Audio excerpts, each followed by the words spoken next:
রাসূলুল্লাহ সাল্লাল্লাহু আলাইহি ওয়াসাল্লাম বলেছেন, মান আহাব্বা লিল্লাহ ওয়া আবগাদা লিল্লাহ ওয়া আ'তা লিল্লাহ ওয়া মানা'a লিল্লাহ, যে চারটি কাজ আল্লাহর জন্য করে।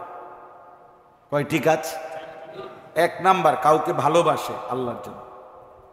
দুই নাম্বার, কারো বিরোধিতা করে আল্লাহর জন্য। তিন নাম্বার, কাউকে কিছু দান করে আল্লাহর জন্য। কাউকে কিছু দেয় না, প্রত্যাখ্যান করে, মানা করে, নিষেধ করে, না দেব না, তোমার এনে গান বাদ্য করবা, আমি এনে টাকা দিতাম না। তুমি এনে খেলাধুলা তামাশা করবা, আমি এনে না। তোমরা বেড়া বেড়ি নাচবা, আমি এনে দেব না। তাহলে এই যে মানা করলো, কার জন্য? তাহলে ভালোবাসে কার জন্য? নিষেধ করে, আরে বিরোধিতা করে, দেয়, আবার ফিরিয়ে দেয়, ফাকাদ ইস্তাকমালাল ঈমান। সুবহানাল্লাহ। নবীজি সাল্লাল্লাহু আলাইহি ওয়াসাল্লাম বলেন, তার ঈমান পূর্ণ হয়ে গেল, সে পূর্ণ ঈমান, পাক্কা মন। এই চারটি আদত, অভ্যাস যার মধ্যে আছে। হাদিসের মধ্যে আছে। এবার আরেকটা হাদিস শুনেন। রাসূলুল্লাহ সাল্লাল্লাহু আলাইহি ওয়াসাল্লাম হাদিসের মধ্যে ইরশাদ করেছেন, আপনারা অনেকেই হাদিসটার এমনি মূল কথাটা শুনছেন। মূল কথাটা কি? নবী সাল্লাল্লাহু আলাইহি ওয়াসাল্লাম বলেন, হাসরের ময়দানে, কিয়ামতের মাঠে, যে মাঠ অত্যন্ত ভয়ানক, অত্যন্ত ভয়ানক, অত্যন্ত ভয়ানক। এই কথাইটা এত ভয়ানক না, হাসরের মাঠ যতটা ভয়ানক। বাস্তবতা হলো হাসরের মাঠের ভীতিকর অবস্থাটা কেমন, কসম খোদার সত্যিকার অর্থে কোনো শব্দ আমাদের কাছেও নাই, কারো কাছে নেই, এটা বুঝানোর না। আখিরাতের বিষয়টা পূর্ণ বুঝানোর যোগ্যতা কোনো মানুষের নেই, শুধু কেবল সামান্য কিছু আবসা বুঝানো। কিন্তু বাস্তবতা তার চাইতে ভয়ানক। হাসরের মাঠ, হাসরের মাঠ। তো ওই হাসরের মাঠে সমস্ত নবী, সমস্ত রাসূল তাদের জীবনে, হায়াতে, দুনিয়াতে হাসরের মাঠের ভয়ে আল্লাহর কাছে কাঁদছেন। সমস্ত আম্বিয়া, আউলিয়া, নেককার, সাহাবা, তাবিঈন, বুজুর্গানে দ্বীন, আল্লাহর যত প্রিয় বান্দা, তাদের মূল কান্না, আহাজারির, রাত গভীরের চোখের পানির মূল একটা কারণ ছিল হাসরের মাঠের ভয়। কোরআনুল কারীমের মধ্যে আছে, আল্লাহ তাআলা কোরআনুল কারীমে বলছে, ফাকাইফা তাত্তাকুনা ইন কাফারতুম ইয়াওমান ইয়াজআলুল বিলদানা শিবা। ভয়ানক আয়াত, সূরা মুজাম্মিলের আয়াত, 29 পারার একটা সূরা। আমার মাদ্রাসায় প্রত্যেক দিন জোহরের নামাজের পরে, মৌলানা সাহেব এখানে আছে, জায়গা আছে, আসেন আসেন, এদিক দিয়ে বসা যাবে। ওলামায়ে কেরামকে কদর করেন, জায়গা দেন, সামনে আসার সুযোগ দেন। এটা কিন্তু একটা আমল, সবাই মনে রাখবেন। এটা ওলামায়ে কেরামকে আগায়া দেওয়া, এটা কিন্তু আল্লাহর আদেশ। এটাও একটা নেক আমল, সামনে আগায়া দাও।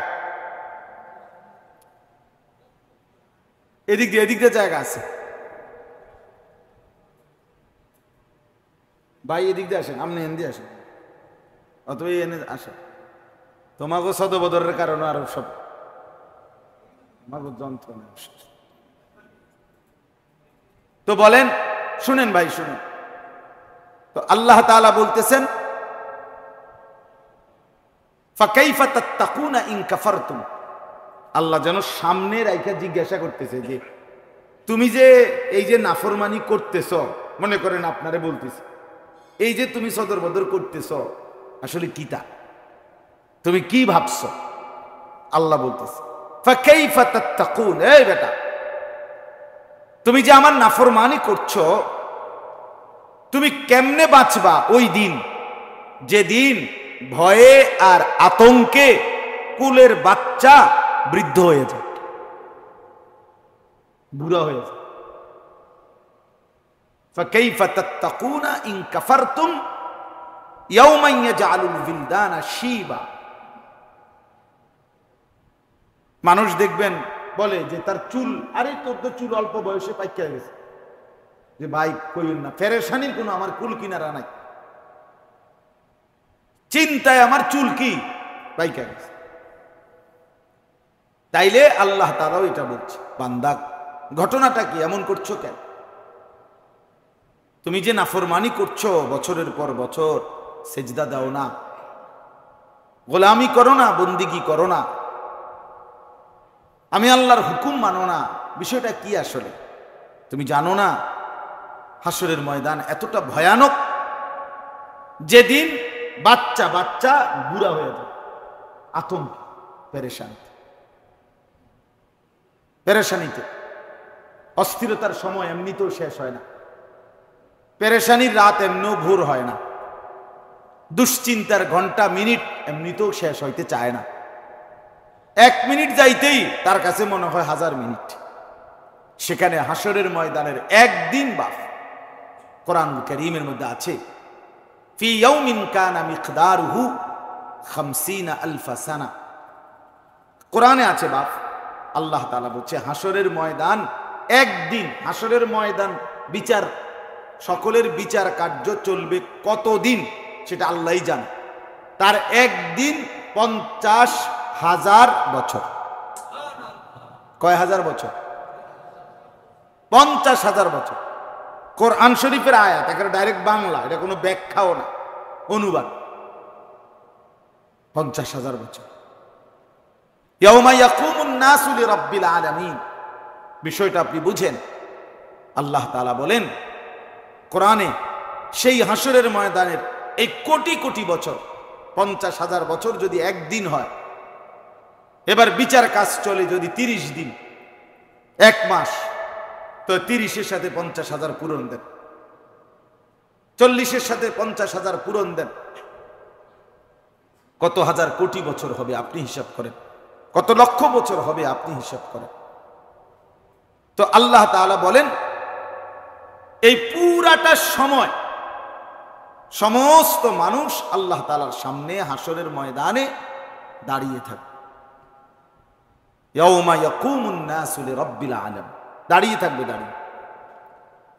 রাসূলুল্লাহ সাল্লাল্লাহু আলাইহি ওয়াসাল্লাম বলেন মাউদাউল কদম, এই পাওটা কদম মানে আমরা যে পায়ের তালু রাখি মাটিতে, এইটুকু জায়গা, মানে যেটুকুর মধ্যে আপনার পাও দুইটা রাখছেন, এইটুকু জায়গাই তার জন্য বরাদ্দ। কসম খোদা, 1 জাররা, 1 সুতা আগেও বাড়বে না, পিছেও বাড়তে পারবে না, ডানেও না বামেও, এবং দাঁড়ানো, এবং একদিনে ধরেন 50,000 বছর। আচ্ছা, সেন্ট্রাল এসি, পুরো হাসরের মাঠটা তো এসি, ঠিক না? মাথার উপরে সূর্য, সূর্যটা কিসের উপরে? বিশ্বাস করেন বাপ, এই বছর আমি হজ্জের সফরে ছিলাম এবারও, তো আরাফার দিন, যে হজের মেইন দিন, যেটা দেখেন আপনারা হজ দেখায়, এটা তো আরাফার দিন, 9ই জিলহজ। আমরা আরাফার যে তাঁবুতে ছিলাম, তা আরাফার দিনে, হজ্জের দিনের একটা আমল হইল, নবী সাল্লাল্লাহু আলাইহি সাল্লাম খোলা আকাশের নিচে দাঁড়িয়ে আরাফার দিন খুব চোখের পানি ফেলে দোয়া করছেন। এটা একটা আমল। এখন এই আমলটা করার জন্য আমিও ব্যক্তিগতভাবে 1 বার বা 2 বার বের হইছি তাঁবুর থেকে। আপনার বিশ্বাস করেন, মনে হয়েছে যেন আগুনের গোলা পায়ে শরীরে এমনি মারতেছে, কি তীব্র গরম গেছে, কি পরিমাণ গরম। তাঁবুটা মানে আগুনের একটা যেন ফ্যাক্টরি, গোডাউন, এরকম তাঁবুর ভিতরেই এসি এয়ার কুলার চলতেছে, আর বড় বড় এয়ার কুলার, দামি, কিছুতেই গরম। এহরামের কাপড় বদলাইছি, আমি গোসল করছি, এহরামের কাপড়, আরে গোসল করাটাও আরাফার দিনের একটা আমল। তো 1 থেকে 1.5 মিনিট লাগছে, 2টা কাপড় বড় বড়, শুধু একটা রেলিং এর মতো একটা আছে, রাস্তার পাশে ছিল, মানে তাবুর বাইরে, এটার মধ্যে কিন্তু থুইছি, 1-1.5 মিনিট পরে এটা শুকিয়ে গেছে। এত গরম, এত গরম, মনে হয়েছে যেন মানে পাওটা পুড়া গেছে সুতা। আমি বাড়িতে আসার পরেও আমার 7-10 দিন এই পুরা হাতের মধ্যে কোনো সোদা ছিল। এবছর ভীষণ গরম, সবসময় গরম, এবছর তীব্র গরম ছিল। প্রায় 1300-র মতো হাজি কিংবা তার চাইতে বেশি কম মারা গেছে এবছর, খুব বেশি। এবছর স্বাভাবিকভাবে অন্য সময়ের চাইতে অনেক বেশি হাজি মারা গেছে হজ্জের মধ্যে। তো এটা যদি হয়, এই পৃথিবীর থেকে সূর্য কত দূরে, বিজ্ঞানের ভাষায় সূর্য আমাদের থেকে কত দূরে? 9,30,00,000 মাইল দূরে। সূর্যের যদি তাপ এত তীব্র হয়, আমার বাপ ভেবে দেখে, সেই সূর্যটা যখন মাথার উপরে এসে দাঁড়াবে 1 বিঘত উপরে, আল্লাহ, গরমটা কেমন হবে, মাটিটা কেমন হবে। আমরা তাবুর বাইরে কার্পেট ছিল, মোটা, এরুম মোটা কার্পেট, কার্পেটের উপরে জুতা দিয়ে দাঁড়াইছে। কার্পেটের উপরে দাঁড়ানো সম্ভব না, কার্পেট সহ জুতা সহ দাঁড়াইয়া দোয়া করতে দাঁড়াইছে। অধিকাংশ সাথী তো বাইরেছেন, আমার লগে 2-1 আমার লগে বাইরেছে। মুনাজাত অর্ধেক কদ্দুর ধরতে ধরতে হেরা, আবার আমিও নাই হেরাও নাই, চান নিয়ে টানাটান। তাইলে হাসরের ময়দানের গরম কেমন? আমার বাপ ভাবতে শিখে, একটু ভাবেন তো। আল্লাহ তাআলা বলেন দাঁড়িয়ে থাকবে। নবী সাল্লাল্লাহু আলাইহি ওয়াসাল্লাম বলছেন 100টা নড়াচড়া করতে পারবে। কোরআনে আল্লাহ বলছে ইয়াউমা ইয়াকুমুন নাস, আল্লাহ তাআলা বলছে ইয়াউমা ইয়াকুমুর রূহু ওয়াল মালাইকাতু সাফফান লা ইয়াতাকাল্লামুন, লা ইয়াতাকাল্লাম, একটা নির্দিষ্ট সময়, সেটা কত হাজার বছর আল্লাহই জানেন। এই লম্বা সময় একটা মাখলুক হাসরের ময়দানে, 18,000 মাখলুক কিছুই কোনো কথা বলতে পারে।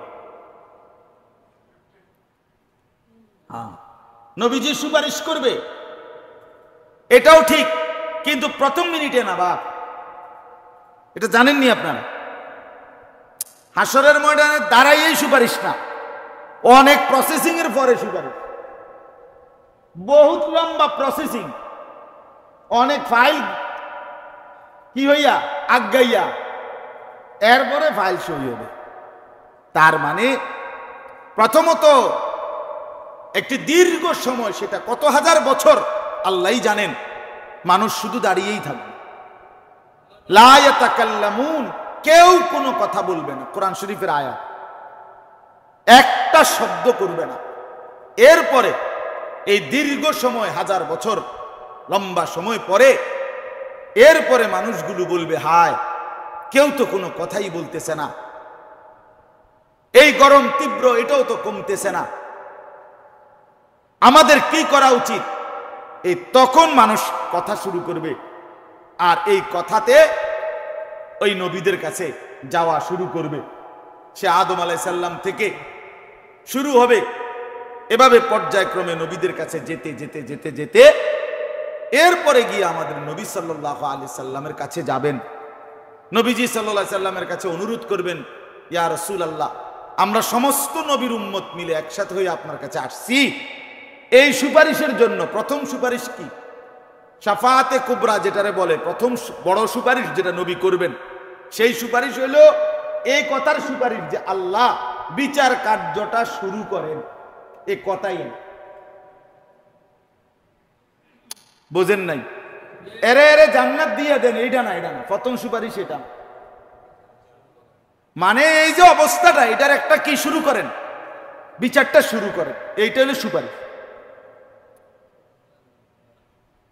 এরপরে আল্লাহ তাআলা বলবেন, হ্যাঁ বন্ধু, আপনি বললে আমি শুনবো, সাল তুতা, আপনি চান আমি দেব, আপনি বলেন কি বলতে চাচ্ছেন। এই তখন নবী বলবেন রব্বুল আলামিন, বিচার কার্য শুরু করবেন। এই সুপারিশ করতে আসছে। তো সুপারিশ শুরু হল, আরে বিচার কার্য শুরু হল, তো বিচার কাজ চলবে। এবার সেইটা যতক্ষণ লাগে, যত হাজার বছর লাগে। আমার বাপ এই জন্য কোরআনুল করিমের মধ্যে আছে ইব্রাহিম আলাইহিস সালামের মতো নবী, আহা, যিনি আল্লাহর খলিল ছিলেন, আল্লাহর বন্ধু। আল্লাহ নিজে বলছে ওয়াত্তাখাযাল্লাহু ইব্রাহিমা খলিলা, আমি ইব্রাহিমকে আমার বন্ধু বানাইলাম। আল্লাহ তাআলা ইব্রাহিমকে বলছে কাদ সাদ্দাক্তার রুইয়া, ইব্রাহিম তোমার স্বপ্নে আমি যেই পরীক্ষা নিতে চেয়েছি তুমি সেই পরীক্ষায় উত্তীর্ণ হইছো, পাস, গোল্ডেন এ প্লাস, তুমি কামিয়াব। ইব্রাহিম আলাইহিস সালামকে আল্লাহ কোরআনে বলছে ইন্নী জাইলুকা লিন-নাসি ইমামা, ইব্রাহিম তোমাকে আমি গোটা পৃথিবীর বিশ্ব মানবতার ইমাম বানিয়ে দিলাম। ইব্রাহিম আলাইহিস সালামকে আল্লাহ বলছে ওয়াইদ বাওয়ানা লিইব্রাহিমা মাকানাল বাইত, আমি আল্লাহ আমার ইব্রাহিমকে আমার ঘর কাবা কোথায় বানাবে নতুন করে, আবার আমি সব ঠিক দিক নির্দেশনা, দৈর্ঘ্য প্রস্থ সবকিছু আমি করে দিলাম, আবার আমার ইব্রাহিমকে দিয়ে আমার ঘর বানাইলাম। এত সম্মান, এত মর্যাদা কোরআনে আছে।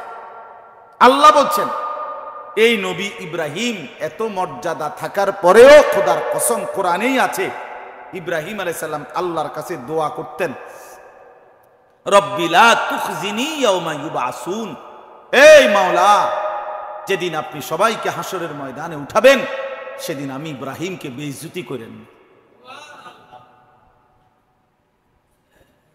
রব্বি লা তুখজিনি ইয়াওমা ইউবআসুন, যেদিন আপনি সবাইকে তুলবেন সেদিন আমাকে বেইজ্জতি করবেন না।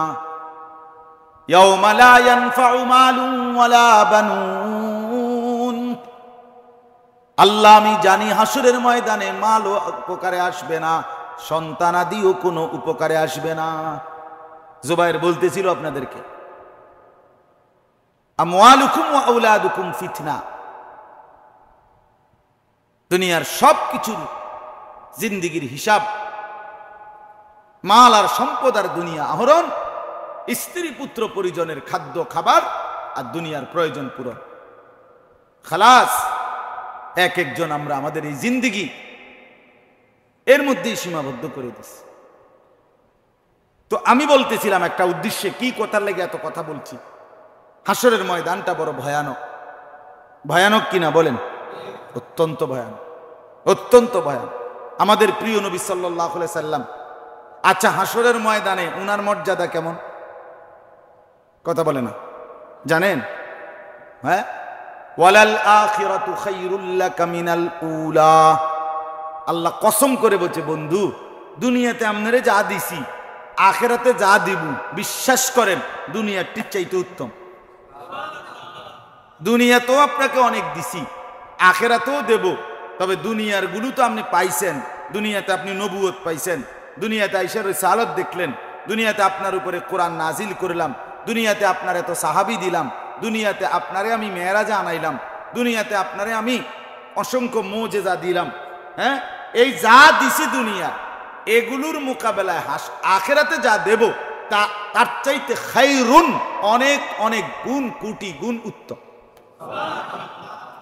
তাহলে রাসূলুল্লাহ সাল্লাল্লাহু আলাইহি ওয়াসাল্লামের আখিরাতের মর্যাদা, দুনিয়ার মর্যাদা আমরা এখন যা জানি, নবীজির মর্যাদা, নবীর যত গুণাগুণ ফজিলত আপনারা আমরা শুনছেন ওয়াজে হুজুরদের কাছে, এগুলোর চাইতেও কোটি গুণ বেশি মর্যাদা আল্লাহ হাসরের ময়দানে নবীকে দিবে, এটা আলাদা রাখছেন বরান। তাহলে যার এত মর্যাদা, নবীজি বলছেন আনা আউয়ালু খাতিবুহুম ইযা উনসিতু, সব মানুষ যখন চুপ থাকবে আল্লাহর সাথে প্রথম কথা আমি মুহাম্মদই বলবো হাসরের ময়দানে।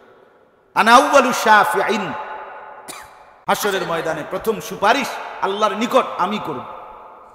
আনা আউয়ালু মুশাফফাইন, হাসরের ময়দানে প্রথম আল্লাহ আমার সুপারিশই গ্রহণ করবেন। রাসূলুল্লাহ সাল্লাল্লাহু আলাইহি ওয়াসাল্লাম বলেন আনা সাইয়্যিদু ওয়ালদি আদম ওয়ালা ফখরা বিয়াদি লিওয়াউল হাম, এই নবীজি বলছেন আমি হচ্ছি আদমের সন্তানদের মধ্যে সর্বশ্রেষ্ঠ, এর মধ্যে কোনো অহংকার নাই। এরপরে নবী বলছে হাসরের ময়দানে আল্লাহর প্রশংসার একটা পতাকা, আল্লাহর পতাকা আমি মুহাম্মদের হাতেই থাকবে। জামিউল আম্বিয়া তাহতা লিওয়াই, সমস্ত নবীরা আমার সেই পতাকার নিচে এসে দাঁড়াবে নিজ নিজ অনুসারী নিয়ে। এত মর্যাদা। আনা আউয়ালু মান ইয়াকরাউ বাবাল জান্নাহ, নবীজি সাল্লাল্লাহু আলাইহি সাল্লাম বলেন, আমি মুহাম্মদ সর্বপ্রথম জান্নাতের দরজা কড়া আমি নাড়াবো। কিলা মান, ফেরেশতা ভিতর থেকে বলবে আপনি কে? আমি বলবো মুহাম্মদ। ফাফুতিহাল বাব, তখন ফেরেশতা দরজা খুলে দিবে আর বলবে আনতাজিরু লাক, আমি তো আপনার অপেক্ষাই করছিলাম, আপনি আসবেন, আপনি উদ্বোধন করবেন, এই জন্যই তো অপেক্ষা করছি যুগ যুগ ধরে।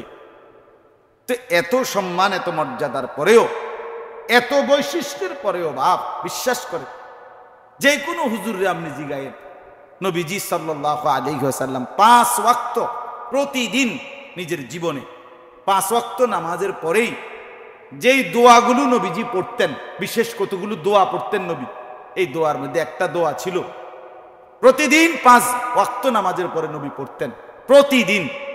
কি দোয়া? একটা দোয়া এটা ছিল, আল্লাহুম্মা হাসিবনি হিসাবান ইয়াসীরা, আল্লাহ হাসরের ময়দানে আমি মুহাম্মদের হিসাব সহজ করে দিই। তিনি পর্যন্ত তার আবার হিসাব কি? তিনি তো মাসুম, তিনি তো নিষ্পাপ, ঠিক না? তো এরপর আবার ভয় কি? এরপরও প্রতিদিন 5 ওয়াক্ত নামাজের পরে দোয়া। আল্লাহ তবুও ভয় হয়, তবুও ভয় হয়, তবুও ভয়, আপনি আমি মুহাম্মদের হিসাব সহজ করে দিই। এই জন্য বাপ, বন্ধু, নওজোয়ান ছেলেরা, ভাইয়া এই কথাটা ইনসাফের সাথে বোঝা উচিত রে ভাই। আখেরাত আছে প্রতিনিয়ত, নাই তো মানুষগুলো কেউ কারো সিদ্ধান্তে তো ভাইয়া মরে না। যদি আখেরাতই না থাকে, যদি অন্য কারো নিয়ন্ত্রণ না থাকে, তাহলে মানুষ তো কেহই নিজ ইচ্ছায় নিজ পছন্দে মরে না রে ভাইয়া। এক একজন এক এক সময় এক এক অবস্থায় কেমনে মরে যাচ্ছে, কেন মরে যাচ্ছে, কে তাদেরকে টেনে নিয়ে যাচ্ছে, কোথায় হারিয়ে যাচ্ছে? হ্যাঁ, কেউ তো কারো পরিকল্পনা মতো মরতে পারলো না, বলেন চাচা? তাহলে কে নিয়ে যায়? তাহলে আলাদা কেউ আছে, আলাদা কেউ কি? তিনি আল্লাহ। অতএব এটা যেহেতু আমরা প্রতিনিয়ত দেখতেছি, কে যেন একজন নিয়ে যাচ্ছে প্রতিনিয়ত, তাইলে বোঝা গেল তার কথাগুলো সত্য, তার কথাগুলো সত্য। হ্যাঁ ভাইয়া,